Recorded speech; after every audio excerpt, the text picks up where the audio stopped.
My fellow Americans, I'm speaking to you tonight from behind the resolute desk in the Oval Office. In this sacred space, I'm surrounded by portraits of extraordinary American presidents. Thomas Jefferson wrote the immortal words that guide this nation. George Washington, who showed us presidents are not kings.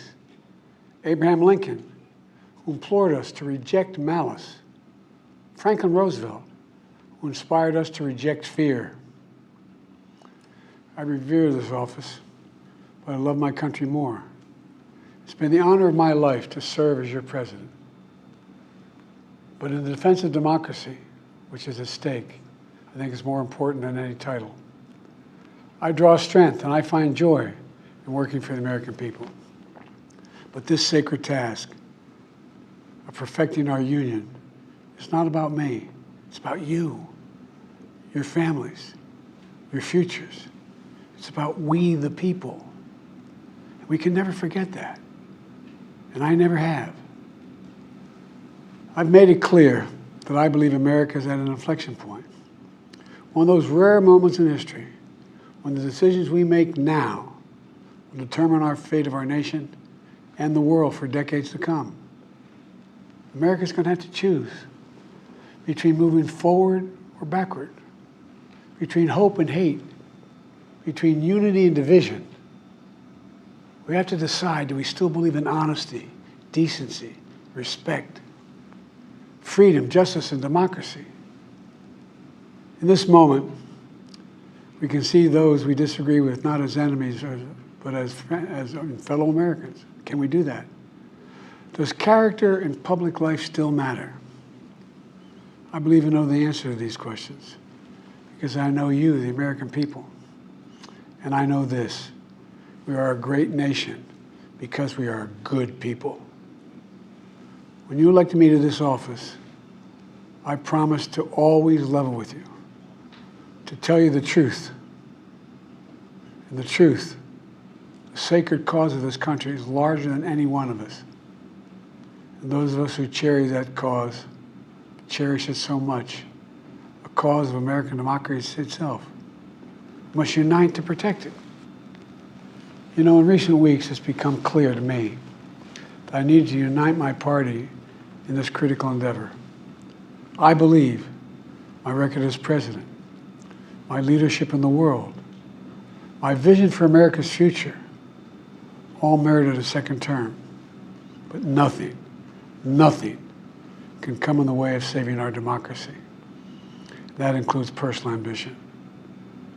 So I've decided the best way forward is to pass the torch to a new generation. That's the best way to unite our nation. You know, there is a time and a place for long years of experience in public life. But there's also a time and a place for new voices, fresh voices, yes, younger voices. And that time and place is now. Over the next 6 months, I'll be focused on doing my job as president. That means I'll continue to lower costs for hardworking families, grow our economy. I'll keep defending our personal freedoms and our civil rights, from the right to vote to the right to choose. I'll keep calling out hate and extremism. Make it clear there is no place in America for political violence or any violence ever, period. I'm going to keep speaking out to protect our kids from gun violence, our planet from climate crisis that is the existential threat. And I will keep fighting for my cancer moonshot so we can end cancer as we know it, because we can do it. And I'm going to call for Supreme Court reform because this is critical to our democracy, Supreme Court reform. You know, I will keep working to ensure America remains strong and secure and the leader of the free world. I'm the first president in this century to report to the American people that the United States is not at war anywhere in the world. We'll keep rallying a coalition of proud nations to stop Putin from taking over Ukraine and doing more damage. We'll keep NATO stronger, and I'll make it more powerful and more united than any time in all of our history. I'll keep doing the same for our allies in the Pacific. You know, when I came to office, the conventional wisdom was that China would inevitably surpass the United States. That's not the case anymore.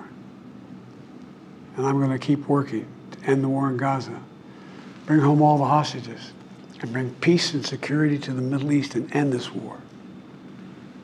We're also working around the clock to bring home Americans being unjustly detained all around the world. You know, we've come so far since my inauguration. On that day, I told you, as I stood in that winter, we stood in a winter of peril and a winter of possibilities. Peril and possibilities. We were in the grip of the worst pandemic in the century. The worst economic crisis since the Great Depression. The worst attack on our democracy since the Civil War. But we came together as Americans, and we got through it. We emerged stronger, more prosperous, and more secure. Today we have the strongest economy in the world, creating nearly 16 million new jobs, a record. Wages are up. Inflation continues to come down. The racial wealth gap is the lowest it's been in 20 years. We're literally rebuilding our entire nation, urban, suburban, rural, and tribal communities. Manufacturing has come back to America. We're leading the world again in chips and science and innovation. We finally beat Big Pharma after all these years to lower the cost of prescription drugs for seniors. And I'm going to keep fighting to make sure we lower the cost for everyone, not just seniors. More people have health care today in America than ever before. And I signed one of the most significant laws helping millions of veterans and their families who are exposed to toxic materials. You know, most significant climate law ever in the history of the world. The first major gun safety law in 30 years. And today, the violent crime rate is at a 50-year low. We're also securing our border. Border crossings are lower today than when the previous administration left office. I've kept my commitment to appoint the first black woman to the Supreme Court of the United States of America. I also kept my commitment to have an administration that looks like America and be a president for all Americans. That's what I've done. I ran for president 4 years ago because I believed and still do that the soul of America was at stake. The very nature of who we are was at stake. And that's still the case. America's an idea. An idea stronger than any army, bigger than any ocean, more powerful than any dictator or tyrant. It's the most powerful idea in the history of the world. That idea is that we hold these truths to be self-evident. We're all created equal, endowed by our Creator with certain inalienable rights: life, liberty, pursuit of happiness. We've never fully lived up to it, to this sacred idea, but we've never walked away from it either. And I do not believe the American people will walk away from it now. In just a few months, the American people will choose the course of America's future. I made my choice. I've made my views known. I would like to thank our great Vice President, Kamala Harris. She's experienced, she's tough, she's capable. She's been an incredible partner to me and a leader for our country. Now the choice is up to you, the American people. When you make that choice, remember the words of Benjamin Franklin hanging on my wall here in the Oval Office, alongside the busts of Dr. King and Rosa Parks and Cesar Chavez. When Ben Franklin was asked, as he emerged from the convention going on, whether the founders have given America a monarchy or republic, Franklin's response was, a republic, if you can keep it. A republic, if you can keep it. Whether we keep our republic is now in your hands. My fellow Americans, it's been the privilege of my life to serve this nation for over 50 years. Nowhere else on earth could a kid with a stutter, from modest beginnings in Scranton, Pennsylvania, and Claymont, Delaware, one day sit behind the resolute desk in the Oval Office as President of the United States. But here I am. That's what's so special about America. We're a nation of promise and possibilities, of dreamers and doers, of ordinary Americans doing extraordinary things. I've given my heart and my soul to our nation, like so many others. I've been blessed a million times in return with the love and support of the American people. I hope you have some idea how grateful I am to all of you. The great thing about America is here, kings and dictators do not rule, the people do.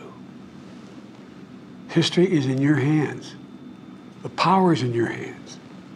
The idea of America lies in your hands. We just have to keep faith, keep the faith, and remember who we are. We're the United States of America, and there's simply nothing beyond our capacity when we do it together. So let's act together, preserve our democracy. God bless you all, and may God protect our troops. Thank you.